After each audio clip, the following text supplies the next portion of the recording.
할렐루야. 사랑하는 대강의 가족 여러분, 오늘 하루도 하나님의 말씀과 동행하는 삶이 되길 소망합니다.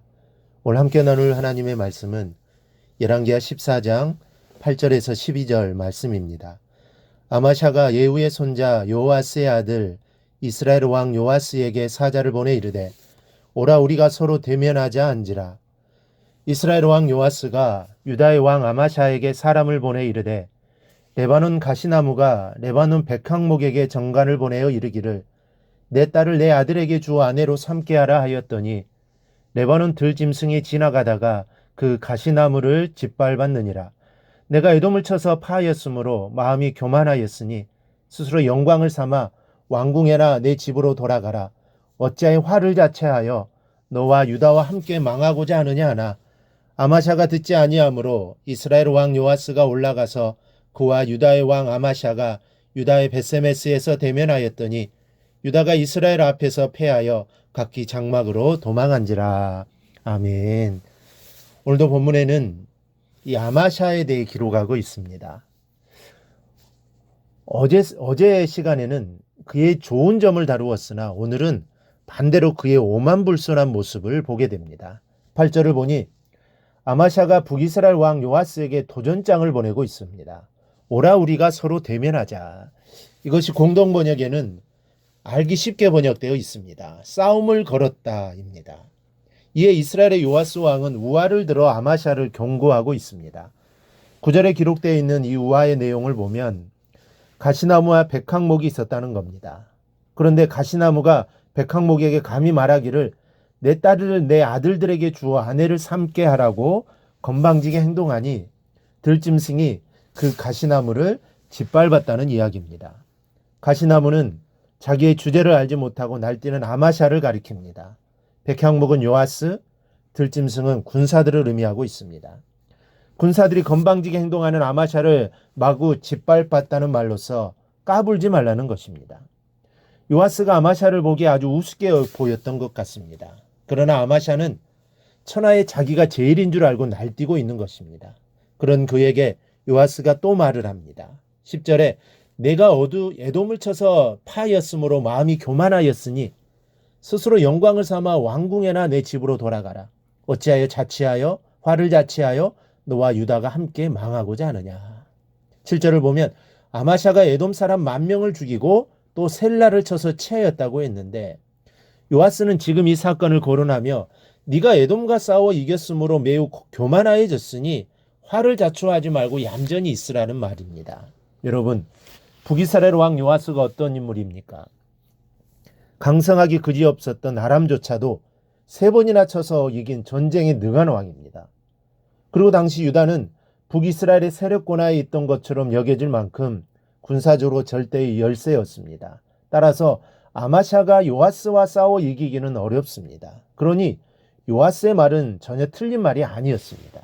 그리고 그의 말을 받아들였다면 전쟁은 벌어지지 않았을 것입니다. 그러나 아마샤가 듣지 않았다라고 11절에 기록되어 있습니다. 그런데 전쟁이 불붙기 시작하면서 자세는 역전되었습니다.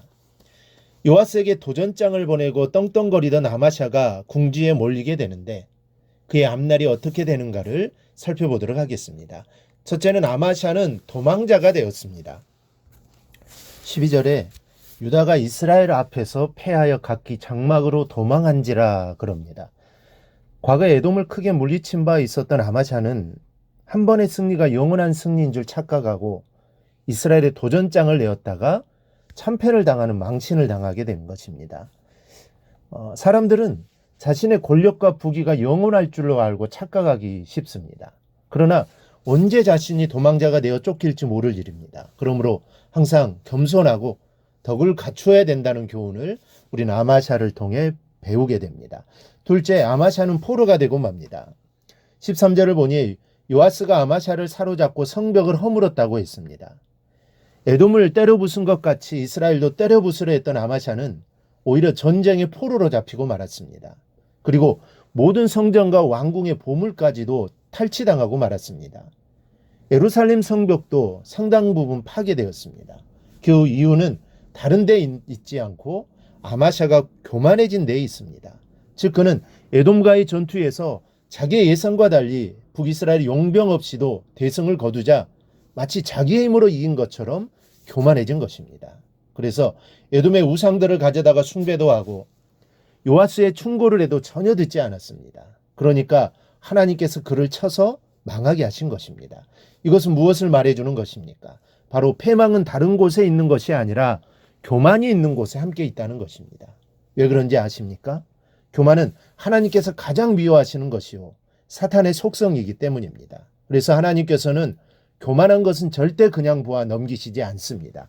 반드시 대적하시고 멸망케 하십니다. 그래서 성경이 한결같이 하는 말씀이 무엇입니까? 교만은 패망의 선봉이요 거만한 마음은 넘어짐의 앞잡이니라는 겁니다.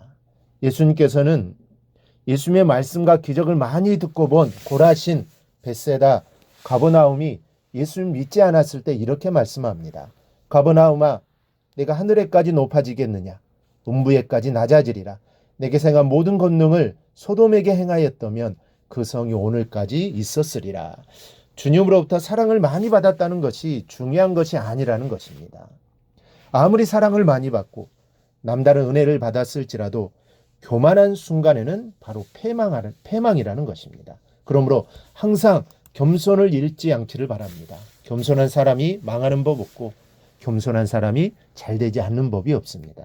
그런데 교만했던 아마사는 결국 살해당하고 맙니다. 19절에 보면 예루살렘에서 무리가 그를 반역하여 라기스에서 그를 죽였다고 했습니다. 그런데 이 내용은 아마샤의 부친이었던 요아스의 죽음에 대한 기록과 유사합니다.